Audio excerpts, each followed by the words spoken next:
Hello, ഞാൻ ഇന്നലെ ഒരു ടോക്ക് ഇട്ടിട്ടുണ്ടായിരുന്നു. കുറേ പേര് കണ്ടിട്ടുണ്ടായിരിക്കും.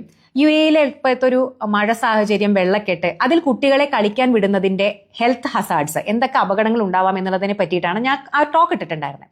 അപ്പോൾ ഏത് ടോക്ക് ഇട്ടാലും എന്ത് നല്ല കാര്യം പറഞ്ഞാലും അതിൻ്റെ താഴെ വന്ന് ചൊറിയാനും അല്ലെങ്കിൽ അനാവശ്യ കമൻറ്റുകൾ ഇടാനും എന്തെങ്കിലും വായിൽ തോന്നിയത് പറയാനുമായിട്ട് ഒരു കൂട്ടം ആളുകൾ എല്ലാ പേജുകളിലും ഉണ്ടാവും. നമ്മുടെ പേജിലും അങ്ങനത്തെ ആളുകളുണ്ട്. ഈ പറയുന്ന ഹാർപ്പിക്കിന്റെ പരസ്യത്തിൽ പറയുന്ന പോലെ 0.01% അണുക്കൾ. അപ്പോൾ ആ അണുക്കൾ വന്ന് പറഞ്ഞൊരു കാര്യം, ഇതൊന്നും മലയാളി കുട്ടികളല്ല, ഇതൊക്കെ അറബി കുട്ടികളാണ്, ഇതൊക്കെ പാകിസ്ഥാനി കുട്ടികളാണ്. അപ്പോൾ നിങ്ങൾ എന്തിനാണ് മലയാളത്തിൽ ടോക്ക് ചെയ്യുന്നത്? റീച്ച് കിട്ടാനല്ലേ? നിങ്ങൾ അറബിയിൽ പോയിട്ട് സംസാരിക്കൂ, അല്ലെങ്കിൽ നിങ്ങൾ അറബിയിൽ ടോക്ക് ചെയ്യൂ എന്നൊക്കെ പറഞ്ഞ് പുച്ഛിച്ചാണ് സംസാരിക്കുന്നതെന്ന് കൃത്യമായിട്ട് എനിക്ക് മനസ്സിലാവും. അപ്പോൾ ഇങ്ങനെ കമന്റ് ചെയ്ത ഒരു കുറച്ച് ശതമാനം ആളുകൾ, അവർക്ക് വേണ്ടിയാണ് ഞാൻ ഇങ്ങനെയുള്ള ആളുകളോട് മറുപടി പറയാറില്ല. പക്ഷെ ഇതിനൊരു മറുപടി കൊടുക്കണമെന്ന് എനിക്ക് തോന്നി. കാരണം ഇത് കേട്ടിട്ട് കുറച്ച് ആളുകളെങ്കിലും ഇത് വിശ്വസിക്കും, ഇത് മലയാളികളല്ല എന്നുള്ളത്. നോക്കൂ, കുട്ടികൾ ഏത് കുട്ടികളായാലും കുട്ടികൾ തന്നെയാണ്.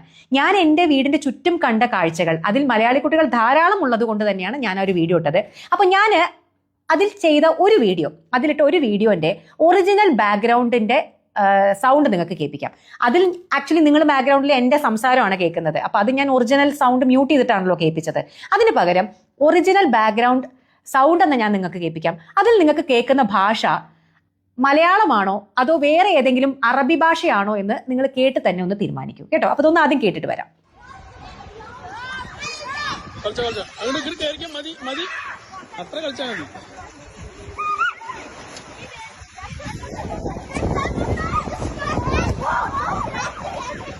അപ്പൊ ഏത് ഭാഷയാ കേട്ടത്? നല്ല പച്ച മലയാളം തന്നെയാണല്ലോ അല്ലേ?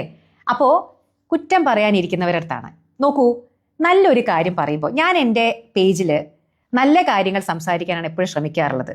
നമ്മൾ ചുറ്റും കാണുന്ന നമുക്ക് ആളുകൾക്ക് എന്തെങ്കിലും ഹെൽത്ത് ഹസാർഡ് വരുമെന്ന് തോന്നുമ്പോഴാണ് ഞാൻ അതിനെപ്പറ്റി സംസാരിക്കാറുള്ളത്. ഇവിടെ എത്രയോ മലയാളികൾ, നിങ്ങൾക്കറിയാലോ ഈ UAE-യിൽ എത്ര ലക്ഷക്കണക്കിന് മലയാളികൾ താമസിക്കുന്നുണ്ട് എന്നുള്ളത്. അപ്പോൾ ഒരു മലയാളിയിലേക്കെങ്കിലും ഈ ഒരു വാർത്ത എത്തിയാൽ ചിലപ്പോൾ അവിടെ കളിക്കുന്നത് ഒരു അറബിക്കുട്ടിയോ പാകിസ്ഥാനി കുട്ടിയോ ആയിരിക്കാം. ആ കുഞ്ഞിനെ അതിൽ നിന്ന് പിന്തിരിപ്പിക്കാൻ, അല്ലെങ്കിൽ അവരുടെ അച്ഛനമ്മമാരെ പിന്തിരിപ്പിക്കാനെങ്കിലും ഈ മലയാളികൾ ശ്രമിക്കുമെന്നുള്ളത് കൊണ്ട് തന്നെയാണ്. ഇത് മുഴുവൻ മലയാളി കുട്ടികളായിരിക്കില്ല, പക്ഷെ മലയാളി കുട്ടികളും ഇതിൽ ധാരാളം ഉണ്ട്. അപ്പോൾ നിങ്ങൾ കേട്ടത് പച്ച മലയാളം തന്നെയാണല്ലോ. അപ്പൊ ഇതാണ് ഇവിടുത്തെ അവസ്ഥ. അപ്പൊ അതുകൊണ്ട് അനാവശ്യമായിട്ട് ചൊറിയാനിരിക്കുന്നവരടുത്താണ്.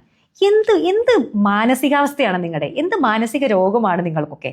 പറഞ്ഞിട്ട് നന്നാവില്ല എന്ന് എനിക്ക് നന്നായിട്ട് അറിയാം. പക്ഷെ എന്നാലും കഷ്ടം തോന്നുന്നുണ്ട് കേട്ടോ. ശരി, ഒന്ന് മാറാൻ ശ്രമിച്ചു നോക്ക്. ബൈ.